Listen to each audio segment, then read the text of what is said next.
Oke, assalamualaikum warahmatullahi wabarakatuh.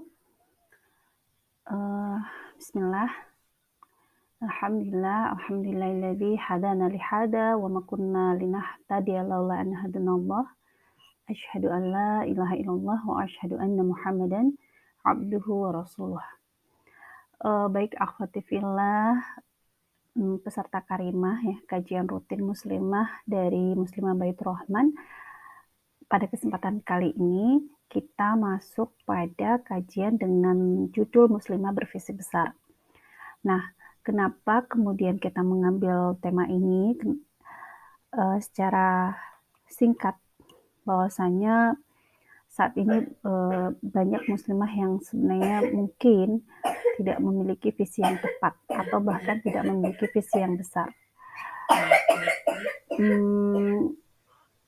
Kita hidup di zaman yang memang serba materi ya, materialis, hidup yang di zaman segala sesuatu itu dinilai dan dihargai dari aspek kebendaan, sehingga visi yang sifatnya mungkin tidak mampu kita jangkau itu sudah mulai memudar di kalangan para muslimah. Akhirnya dengan ini coba kita menggali lagi, kita merenungkan sebagai seorang muslimah yang dalam hal ini adalah hamba Allah Subhanahu wa taala, apa sih ya yang menjadi tujuan hidup kita?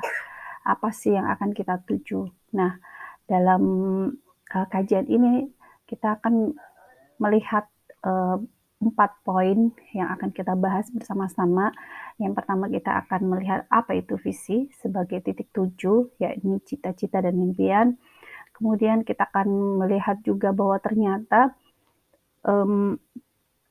di dalam Islam seorang muslim itu memang dianjurkan untuk memiliki cita-cita yang tertinggi. Cita-cita yang tinggi dan cita-cita yang tertinggi itu adalah surga Firdaus, ya. Kenapa dikatakan demikian? Nanti kita akan melihat selanjutnya, kemudian kita akan mencoba meluangkan waktu dalam sesi deep insight, menyelami lebih dalam, memanggil memori kita tentang hakikat dunia dan kehidupan itu sendiri dan mencoba mencari jawaban dari 3 pertanyaan fundamental yang akhirnya nanti itulah yang akan, mungkin memandu kita untuk menemukan misi hidup kita sebagai sebuah aksi atau gerakan yang menuju ke arah visi. Oke, baik saya lanjut ke slide kedua. Nah, visi atau titik tuju. Teman-teman bisa melihat ya, akhwat bisa melihat. Di sini saya mencoba untuk membantu dengan ilustrasi seperti ini. Anggaplah kita adalah orang yang sedang meneropong ini. Ya, di sini kita memiliki titik start. Dan di sebelah sana ini adalah di our vision ini adalah titik finish kita. Kalau teman-teman di Karima beberapa pekan yang lalu mengikuti materi Who Am I ya, siapakah aku? Nah, di situ kan kita sempat bermain maze. Bermain maze itu bermain mencari jejak, di mana kata kunci dari permainan maze itu adalah start from the finish line. Jadi kita akan mengurut mengurut jalan yang benar, jalan yang tepat itu dari titik tujunya, dari finishnya, dari titik akhirnya. Akhirnya dari situ tuh juga memberikan pelajaran bahwa kita sebenarnya untuk bisa melangkah ke depan, teman-teman memang perlu merancang mau kemana, tujuannya apa. Seperti misalnya kalau kita simpelnya gini, kita sekarang di Jogja ya, di Kulon Progo. Nah, kita mau melakukan safar ke Jakarta. Nah, teman-teman tentu di Jakarta itu mungkin titik akhirnya ada di Monas anggaplah ya. Kita mau main ke Monumen Nasional. Nah, dari Monas itu nanti agar kita tahu jalannya ke sana, terus nanti mungkin kita akan menimbang dan memikirkan caranya apa, maka kita akan menarik garis dari titik Monas menuju titik di Kulon Progo. Kalau ada map ya, peta gitu kan, kita akan tarik garisnya dan kita kemudian akan melihat, oh yang jalan ini nggak boleh kita lewatin. Kenapa? Karena nanti mentok dengan sungai misalnya, atau nanti ketemu dengan gunung atau apa segala macam. Jadi kita akan melihat, oh jalan yang ini akan lebih dekat. Oh jalan yang ini membutuhkan waktu lebih panjang. Jadi masing-masing dari kita bisa merunut jalan itu dan caranya seperti apa nanti terserah, ya itu terserah. Namun ketika dalam kehidupan itu sendiri, ini pengalaman ya, sedikit berbagi pengalaman sebagai mungkin orang yang lebih tua di antara teman-teman, saya punya konsep seperti ini. Jadi kita ada di sini, di titik pacu, disinilah titik awal kita berada. Dan setiap titik pacu ini teman-teman akan ketemu yang namanya titik tumpu. Titik tumpu ini adalah titik di mana sebenarnya kita berpijak, ya. Kita mulai melakukan pijakan di situ.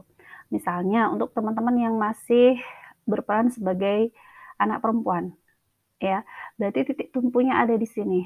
Nah, sebagai anak perempuan tentu kita akan memikirkan bekal kita sebagai seorang anak perempuan itu apa aja, hak dan kewajiban kita apa. Nanti dirunut di sini. Nanti maksudnya dideskripsikan di sini, diturunkan semuanya apa-apa sehingga kita akan fokus tumpuannya di sini, ya. Kalau tadi misalnya kita sudah merancang bahwa visi terakhir kita ya, garis terakhir kita itu, titik terakhir kita itu adalah Jannatul Firdaus, karena dalam sebuah hadis juga Rasulullah Shallallahu Alaihi Wasallam bersabda, Innallaha yuhibbul ma'aliyal umur, sesungguhnya Allah mencintai urusan-urusan yang tinggi, wa asrofaha, dan yang mulia. Dan Allah itu membenci urusan-urusan yang rendah. Wa yakrohu sabsafaha. Iya, sabsaha. Jadi, dan urusan yang tinggi itu adalah sesuatu yang membuat kita bisa mencapai posisi yang tertinggi, dan posisi yang tertinggi itu di dalam agama kita sudah dijelaskan adalah surga Firdaus. Sebagaimana kita pahami bahwa surga itu memiliki tingkatan-tingkatan dan tingkatan yang tertinggi adalah surga Firdaus. Dan surga Firdaus ini adalah surga yang paling tinggi dan paling tengah. Nah, balik lagi ke sini, ke titik tumpu sebagai anak perempuan. Sebagai anak perempuan, kalau memang tujuan dan cita-citanya adalah pengen surga, maka kita akan ketemu bahwa surga yang paling tengahnya kita itu adalah keridhaan orang tua kita. Otomatis yang menjadi tumpuan kita dalam beramal, dalam berbuat, di mana amal itu nanti akan menjadi sebab kita mendapatkan surga tersebut, maka optimalkan pengabdian kita kepada kedua orang tua kita. Jadi hak mereka untuk diperlakukan dengan baik, maka berikanlah hal tersebut. Jadi kewajiban kita untuk berbirrul walidain ini menjadi titik tumpu yang paling utama dan prioritas sebagai seorang anak perempuan. Nah, misalnya ketika kita sudah menjadi seorang istri dan sekalian yang menjadi seorang ibu, maka titik tumpunya berubah, yaitu keridhaan suami. Maka nanti kita akan pelajari bagaimana menjadi istri yang baik, bagaimana menjadi ibu yang baik. Karena di dalam agama Islam juga dikasih tahu ya, diberitahukan kepada kita bahwa menjadi istri yang baik, menjadi ibu yang baik itu seperti ini ya. Kalau menjadi ibu yang baik berarti fungsi asalnya dia sebagai madrasatun ula. Tapi sebagai istri yang baik, dia fungsi asalnya adalah penanggung jawab rumah tangga. Dan letak surganya itu adalah di keriduan suaminya. Karena barang siapa perempuan yang meninggal ya, eee, dengan membawa ridho suaminya, maka dia akan diberikan keistimewaan untuk masuk ke dalam surga melalui pintu manapun. Nah, ke semua, titik tumpu ini adalah peran kita sebagai amatullah. Kalau Abdullah itu laki-laki ya, kalau perempuan itu berarti sebutannya adalah amatullah. Dan ini menjadi titik tujuh. Titik tujuhnya kita itu memang adalah visi kita bersama adalah masuk ke dalam surganya Allah Subhanahu wa taala. Karena seorang muslim ya, lagi-lagi seorang muslim atau muslimah itu memang harus memiliki cita-cita yang tinggi dan dia tidak boleh memiliki cita-cita yang rendah. Karena Rasulullah Shallallahu Alaihi Wasallam pun sudah memberitahu kepada kita bahwa Allah mencintai urusan atau sesuatu yang bernilai tinggi dan mulia, dan Allah tidak menyukai sesuatu yang rendah atau biasa saja. Baik, kita lanjut ke slide berikutnya. Nah, di slide berikutnya telah dijelaskan bahwasanya sesuatu yang tinggi itu adalah namanya surga Firdaus. Ya. Dalam sebuah hadis, ya Rasulullah Shallallahu Alaihi Wasallam bersabda, jika kalian meminta sesuatu kepada Allah, fasaluhul Firdausa, mintalah surga Firdaus, karena surga Firdaus itu fa'inahu awsatul jannah, surga yang paling tengah, wa a'lal jannah, dan surga yang paling tinggi. Di atasnya ada arsy-Nya Allah Subhanahu wa taala, yang kemudian darinya mengalirlah sungai-sungai surga.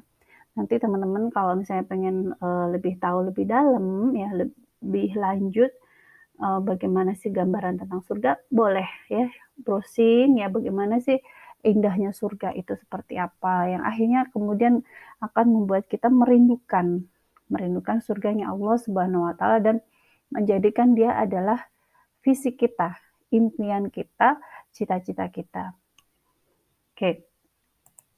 Selanjutnya ini sekedar sesi menyelami lebih dalam ya, bahwasanya kehidupan itu kan nggak hanya di dunia.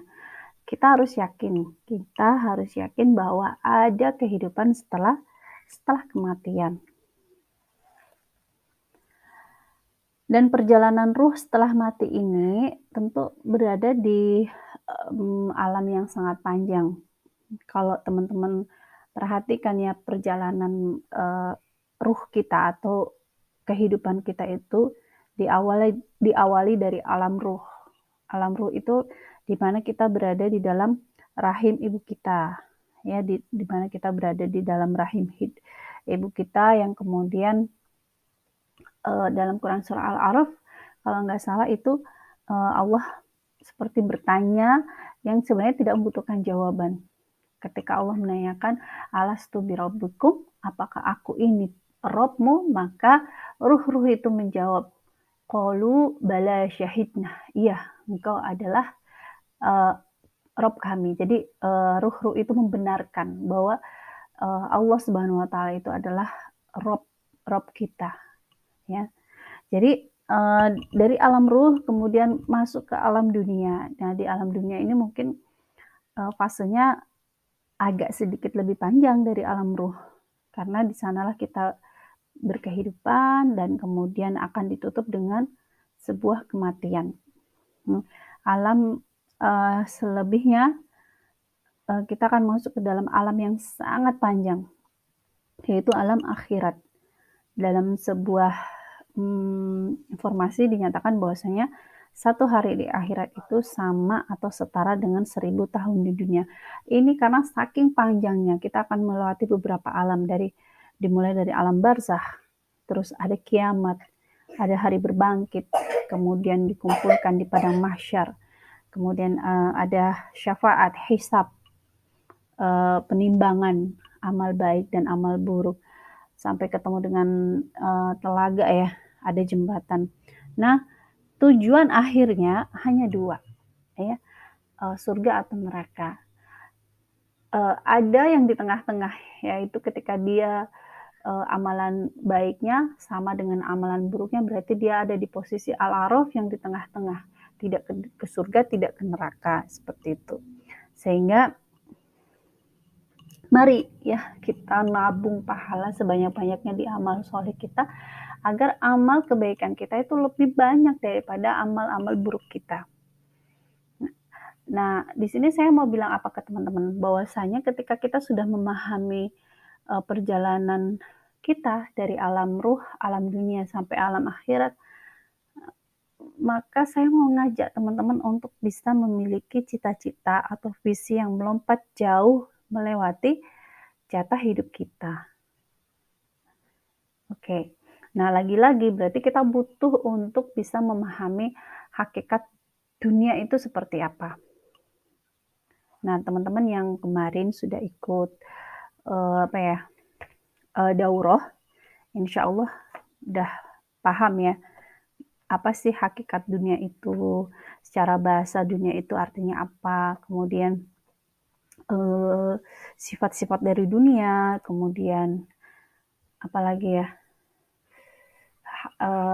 arti akhiratnya.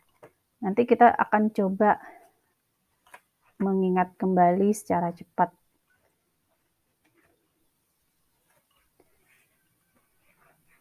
Oke.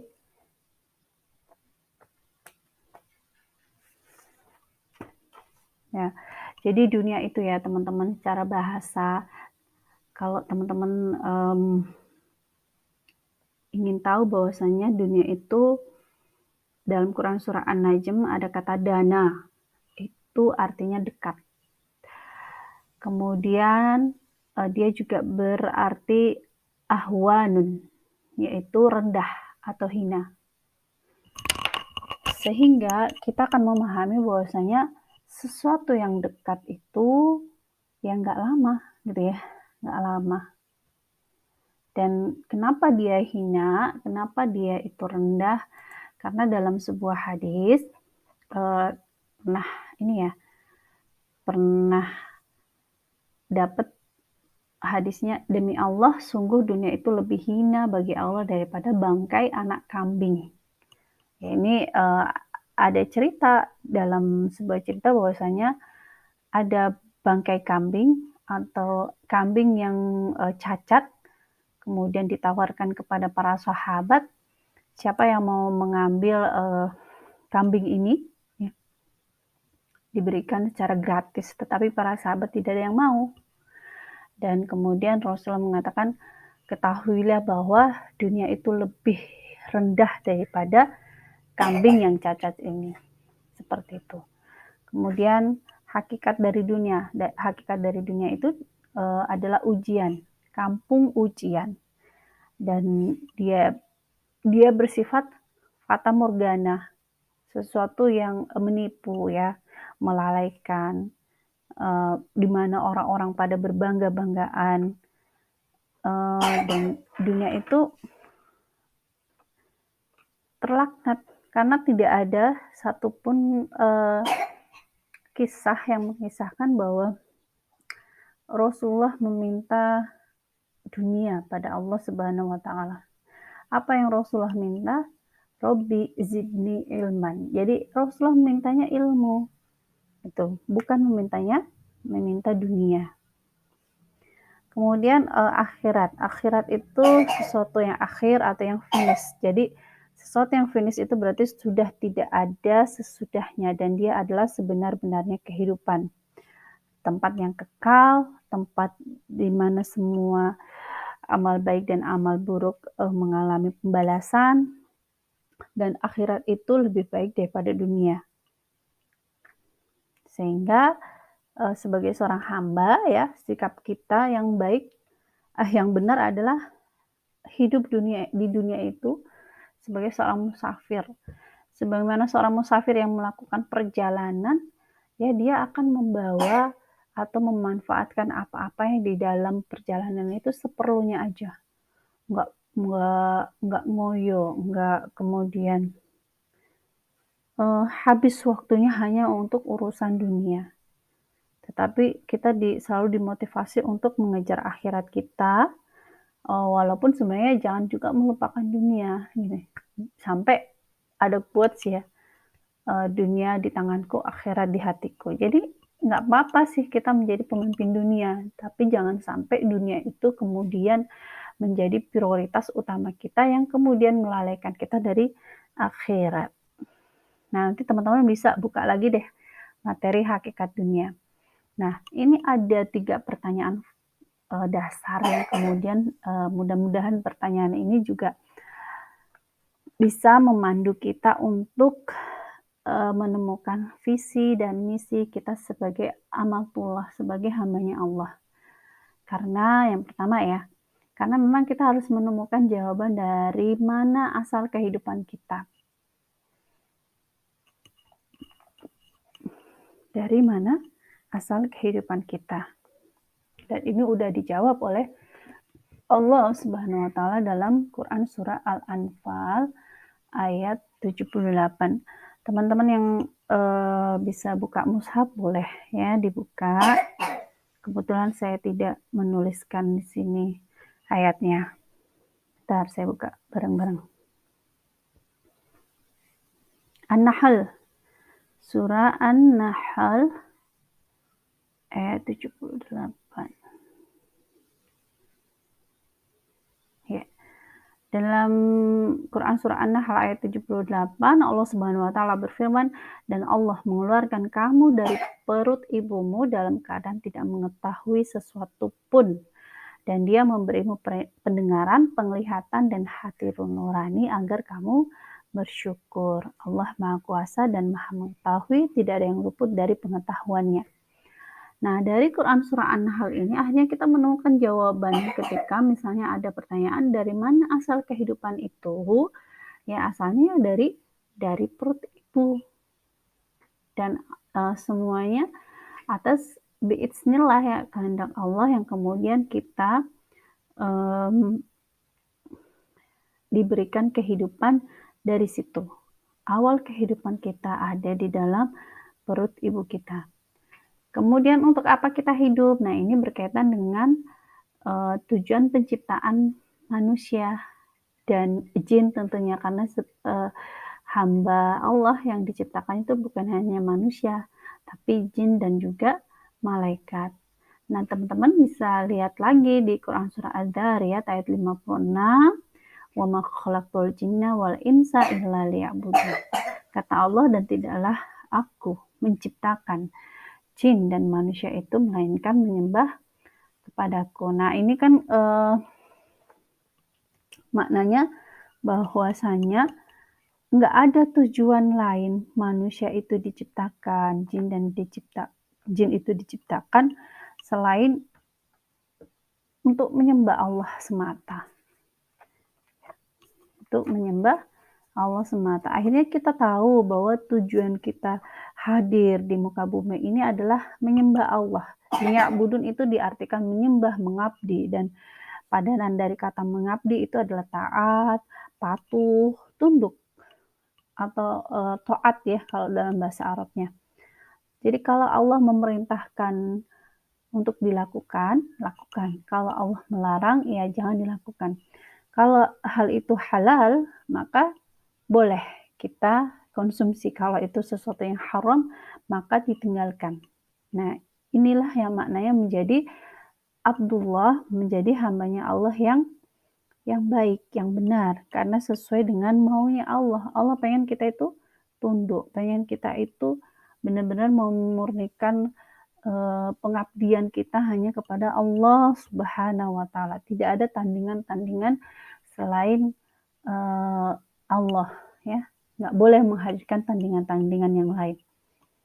Kemudian pada Quran surah Al-Ankabut ayat 57, kita akan menjawab pertanyaan yang ketiga, yaitu kemana akhir hidup kita. Insya Allah teman-teman juga sudah sering ketemu ya ayat ini. Kullu nafsin dha'iqatul maut, bahwa setiap yang bernyawa itu akan merasakan mati. Kemudian hanya kepada kami kamu dikembalikan. Nah, itulah akhir hidup kita. Bahwa hanya kepada Allah Subhanahu wa taala kita kembali. Jelas ya?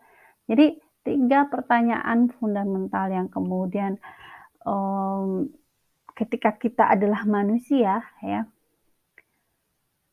kita bukan binatang ternak dalam ayat Allah yang lain, binatang ternak itu disebut al-an'am ya, sebutan untuk orang yang tidak menggunakan akal, hati, dan penglihatannya. Jadi kalau kita punya hati berarti kan, memang fungsinya itu digunakan untuk memahami ayat-ayatnya Allah. Kita punya mata, eee, fungsinya untuk melihat ayat-ayatnya Allah. Ayat Allah itu bukan cuma di Al-Quran, tetapi di seluruh alam semesta itu tersebar tanda-tanda kekuasaannya Allah. Kita punya telinga, itu juga fungsinya untuk mendengarkan ayat-ayatnya Allah. Maka kalau kita tidak bisa memfungsikan, mmm, fasilitas yang Allah berikan, hati, mata, telinga, dan juga, fasilitas dunia yang lainnya tidak mampu membuat kita semakin dekat sama Allah, maka dipertanyakan. Mungkin kita bukan manusia, tetapi kal-an'am tadi ya, seperti binatang ternak. Oke, jadi mudah-mudahan ketika sudah ketemu jawaban dari 3 pertanyaan ini semakin membuat kita paham bahwasanya apa sih yang dikejar di dunia ini ya, selain kemudian kita, mmm, apa ya, menggunakan fasilitas hidup ini untuk menjadi hamba yang lebih dekat sama Allah, yang kemudian hal itu akan, menarik simpatinya Allah dan menjadikan sebab kita, meraih jannahnya berupa surga Firdaus.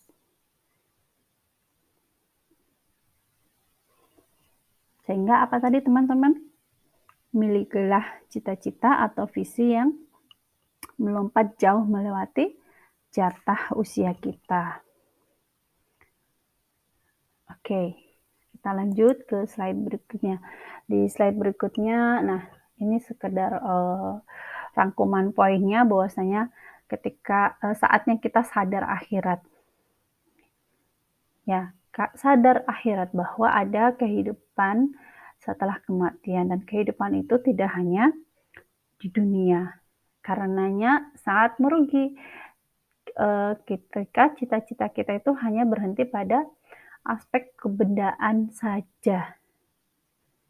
Sehingga milikilah visi yang melompat jauh melewati jatah hidup kita. Kemudian kita kan tahu ya, rangkaian dari visi itu adalah misi sebagai sebuah gerakan gerakan ikhtiar menuju visi tersebut. Karena misi hidup itu kan sebenarnya tugas atau ciri-cirinya ya, dia adalah bersifat tugas atau mandat dari sang pemberi hidup. Sang pemberi hidup. Nah, kajiannya agak dalam sih sebenarnya kalau membahas tentang misi. Kadang-kadang mungkin memang tidak bisa terindra oleh visual kita, tetapi seseorang yang memiliki keimanan insya Allah akan mampu menangkap bahwa Allah tuh sebenarnya ngasih kita kode ya. Allah tuh menitipkan pesan-pesan di sekitar kita, yang kemudian pesan-pesan itu ketika kita mencoba maknai sebagai misi hidup, yaitu bisa menjadi misi hidup kita ya. Bahwa itu adalah tugas yang Allah mandatkan, yang Allah perintahkan untuk kita kerjakan, dan kelak akan ada pertanggungjawabannya. Nah, mungkin secara simpel gini, misalnya teman-teman pengen, apa sih misi hidup aku? Seperti itu ya. Coba meluangkan waktu untuk menakar diri kita sebelum ya, dalam tiga tenses ya, dalam 3 tenses atau 3 dimensi waktu. Sebelum, saat ini, dan ke depan. Jadi sebelum pas, yang lampau, kemudian present saat ini, kemudian future masa depan. Coba kita breakdown di fase-fase tersebut, hal apa yang kelihatan di masa lalu, yang kemudian saat ini kewajiban-kewajiban hidup apa yang menanti di saat ini, kemudian yang ke depan apa rencana yang kemudian bikin kita itu pengen bergerak, pengen bisa mencapainya, dan itu nanti diseimbangkan ya dalam 3 dimensi waktu ini. Nah, nanti sebenarnya ini materinya masih ada kaitannya dengan materi Who Am I yang kemarin. Jadi teman-teman kemarin itu kan saya kasih 2 sheet ya, yang satu itu indikator aktivitas yang isi enjoy, excellent, sama earn. Kemudian ada satu lagi sheet yang life evolution yang kemudian sebenarnya ya ini penting, bahwa kita pernah dengar ya, teman-teman pernah dengar nggak atau pernah menemukan nggak bahwa Rasulullah SAW juga tuh pernah mengabarkan usia umat Islam itu antara 60 sampai 70 tahun ya. Dalam hadis Abu Hurairah kalau nggak salah. Jadi usia umatku itu antara 60 sampai 70 tahun. Jarang sekali di antara mereka yang melewati angka tersebut. Nah, dari hadis ini seolah-olah kita mendapatkan rumus ya, seolah-olah kita mendapatkan rumus bahwa jatah hidup manusia itu sebenarnya antara 60 sampai 70 tahun. Sehingga teman-teman bisa menakar sekarang teman-teman di usia berapa. Ya kalau ada yang 30 tahun berarti setengah hidupnya udah kelewat. Jatah setengahnya lagi masih ada di depan yang kita nggak pernah tahu apakah jatah itu full. Karena namanya kematian itu misteri ya. Begitupun yang sudah melewati, bahkan sudah mendekati umur 60 tahun, berarti kan tinggal sedikit lagi. Nah, kalau tidak segera kemudian memanfaatkan yang sedikit itu untuk menjadi bekal besok di akhirat, maka sangat disayangkan. Karena lagi-lagi Allah itu tidak pernah menyamakan dunia dengan rezeki. Maka misalnya gini, kita akan melihat bahwa orang itu dimasukkan ke dalam neraka itu gara-gara dunia, tapi kita tidak pernah mendapati Allah akan memasukkan ke surga itu karena rezeki. Maka ketika kita misalnya menemukan perbedaan antara dunia dan rezeki, kita akan melihat dunia itu apa-apa yang kita pakai. Oke, teman-teman, jadi sebenarnya dunia itu tadi kan kita udah tahu ya bahwa dunia itu sesuatu yang dekat, sesuatu yang hina, sehingga dari situ kita pun juga bisa melihat bahwa dunia itu sebenarnya apa yang kita pakai, apa yang kita makan, tempat tinggal kita itu adalah dunia kan. Yang bisa kita lihat secara visual itu adalah dunia. Dan sifatnya itu, available-nya itu hanya sampai kita mati, bisa kita nikmatin sampai kita mati. Bahkan pada saat sakaratul maut pun kita sudah tidak menginginkan manfaat dari dunia yang kita miliki tersebut. Berbeda dengan rezeki. Kalau rezeki itu cakupannya lebih luas daripada dunia. Rezeki itu sesuatu yang masih memberikan manfaat kepada kita bahkan ketika kita sudah nggak ada. Contohnya seperti apa? Contohnya seperti kemudahan beribadah. Kalau yang sudah punya keturunan berarti anak-anak mereka yang soleh, solihah, pasangan yang soleh, ya. Terus kemampuan untuk bisa memiliki sifat qanaah, bisa menekan, sifat bakhil, kemudian, menjadi orang yang cenderung pada kebaikan itu adalah rezeki. Jadi, sesuatu yang memang nanti manfaatnya masih bisa kita rasakan setelah kita nggak ada, itu adalah rezeki. Jadi fokus kita sebenarnya bukan pada dunia, tapi fokuslah pada rezeki apa yang kita nikmati, rezeki apa yang Allah berikan. Oke, segitu aja materi dari, muslimah bervisi besar. Secara kesimpulan bahwasanya visi kita harusnya, melompat jauh dari jatah hidup kita, dan visi kita sebagai seorang muslim maupun muslimah adalah meraih surganya Allah Subhanahu wa taala. Nah, PR-nya sekarang menemukan menemukan misi bagaimana kita kemudian bisa, merancang misi menuju surganya Allah Subhanahu wa taala. Sekian, semoga ada manfaatnya. Adapun, kekurangan dari penyampaian saya ini mohon dimaafkan. Eee, kita tutup dengan doa kafaratul majelis, subhanakallahumma wa bihamdik, asyhadu an la ilaha illa anta, astaghfiruka wa atubu ilaik. Wassalamualaikum warahmatullahi wabarakatuh.